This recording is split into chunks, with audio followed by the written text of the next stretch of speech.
Hello everyone, welcome back to our YouTube channel for creative studies.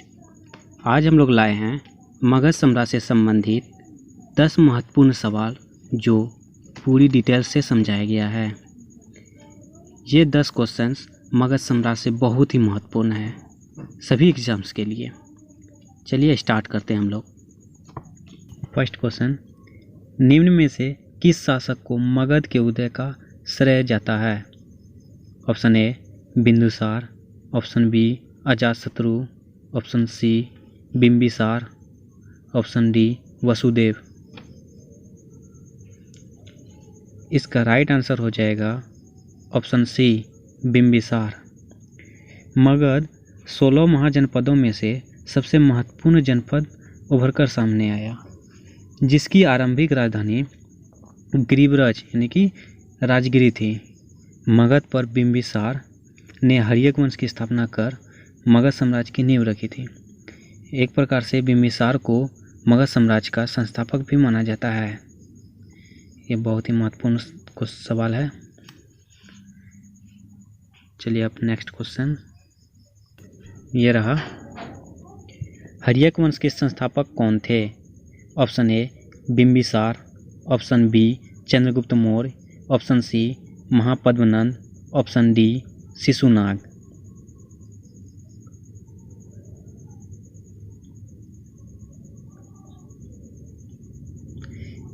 इसका right answer हो जाएगा option A Bimbisara. प्रथम शासक बिंबिसार यानी हर्यक वंश हो मगध साम्राज्य के शासक बिंबिसार, और इसके अंतिम शासक जो था नागदशक था। चलिए अब नेक्स्ट क्वेश्चन ये रहा, शिशुनाग वंश के प्रथम शासक कौन थे? यानी कि शिशुनाग वंश की स्थापना किसने की?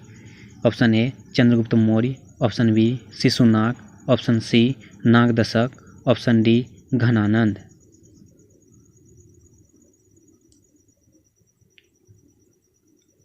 इसका राइट आंसर हो जाएगा ऑप्शन बी शिशुनाग। इसका प्रथम शासक से शिशुनाग और अंतिम शासक थे महानंदिन। चलिए अब नेक्स्ट क्वेश्चन ये रहा, वह शासक कौन था जिसने राज सिंहासन पर बैठने के लिए अपने पिता बिंबिसार की हत्या की थी? Option A Ajatashatru, option B Ashoka, option C Kanishka, option D Simuka. इसका राइट आंसर हो जाएगा ऑप्शन ए अजातशत्रु।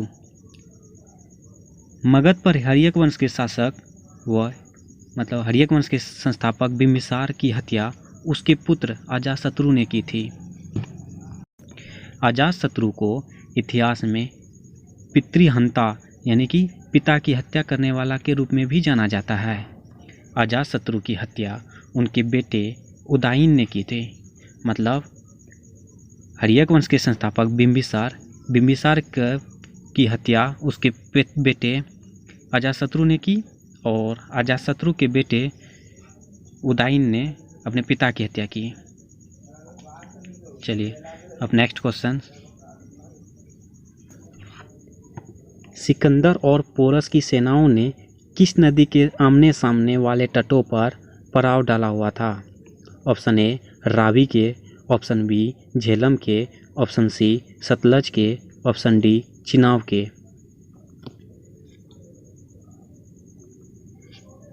इसका राइट आंसर हो जाएगा ऑप्शन बी झेलम के। इस सवाल में 4 से 5 क्वेश्चंस छिपे हुए हैं जो सभी एग्जाम में पूछे जाते हैं। देखिए इस प्रकार से, जैसे ये पहला क्वेश्चन हो गया, सिकंदर और पोरस की सेनाओं ने किस नदी के आमने सामने तटों पर पड़ाव डाला हुआ था? तो इसका आंसर हो जाएगा झेलम। और ठीक इसी क्वेश्चन को एक अन्य रूप से पूछा जा सकता है, वो इस तरह से, किसकी सेना ने ग्रीक शासक सिकंदर के साथ झेलम नदी के तट पर मुकाबला किया? तो उसका आंसर हो जाएगा पोरस। और फिर एक और तरह से पूछा जा सकता है, झेलम नदी के तट पर कौन दो शासक का युद्ध हुआ? तो उसका राइट आंसर हो जाएगा सिकंदर और पोरस। इसी में एक और क्वेश्चन पूछा जा सकता है, झेलम नदी के तट पर पोरस और किन शासक के बीच युद्ध हुआ? तो उनका आंसर हो जाएगा सिकंदर। तो इस पे से 4 से 5 क्वेश्चंस बन सकते हैं, तो ध्यान में रखना है। चलिए अब नेक्स्ट क्वेश्चन, चेदी वंश का प्रसिद्ध शासक राजा खारवेल किस क्षेत्र से था? Option A Cholamandalam, option B Kalinga, option C Kannauj, option D Purushapura. इसका राइट आंसर हो जाएगा ऑप्शन बी कलिंग। चेदी वंश का प्रसिद्ध शासक राजा खारवेल कलिंग से संबंधित था। यह जैन धर्म का अनुयायी था। खारवेल के हाथी गुम्फा, उसी का अन्य नाम है खंडगिरी, और एक अन्य नाम है उसी का उदयगिरी। यह सभी गुफाओं का नाम है वहाँ, यानी खारवेल के हाथी गुम्फा या खंडगिरी या उदयगिरी गुफाओं में प्रारंभिक जैन के अवशेष मिलते हैं।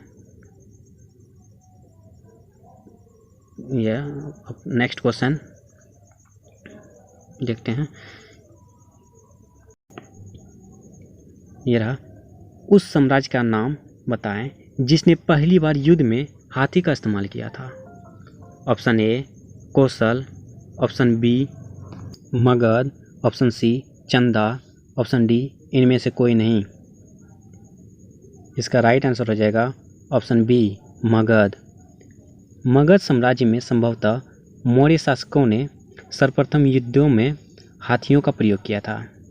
मौर्य सम्राट चंद्रगुप्त मौर्य की सेना का वर्णन यूनानी लेखक प्लूटार्क ने किया है। उन्हें सबसे पहले मगध ने किया हाथी का इस्तेमाल। नेक्स्ट क्वेश्चन, मौर्य वंश का प्रथम शासक कौन था? मतलब मौर्य वंश का संस्थापक कौन था? Option A Chandragupta Maurya, option B Shishunaga, option C Dhanananda, option D Nagadasaka. इसका राइट आंसर हो जाएगा ऑप्शन ए चंद्रगुप्त मौर्य। मौर्य वंश का प्रथम शासक चंद्रगुप्त मौर्य था और अंतिम शासक बृहद्रथ था। प्रथम शासक चंद्रगुप्त मौर्य और अंतिम शासक बृहद्रथ।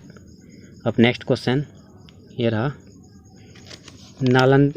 नालंदा विश्वविद्यालय कहाँ स्थित है?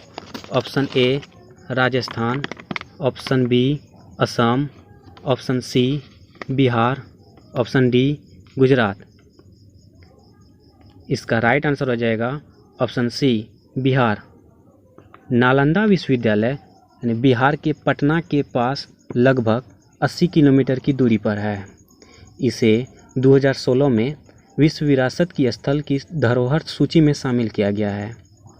इसका निर्माण गुप्त काल के शासक कुमारगुप्त के समय में हुआ, यानी नालंदा विश्वविद्यालय बिहार में स्थित है। अब नेक्स्ट क्वेश्चन, मौर्य वंश के बाद किस वंश ने मगध पर शासन किया था?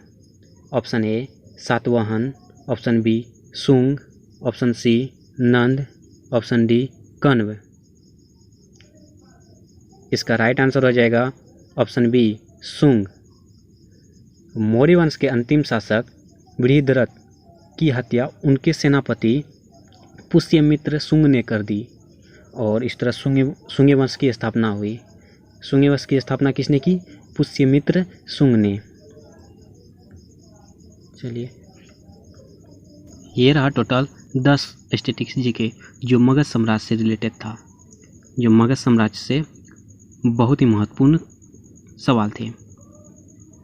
यदि आपको वीडियो अच्छा लगा तो please subscribe, like, comment, share ज़रूर करें। Thank you so much guys.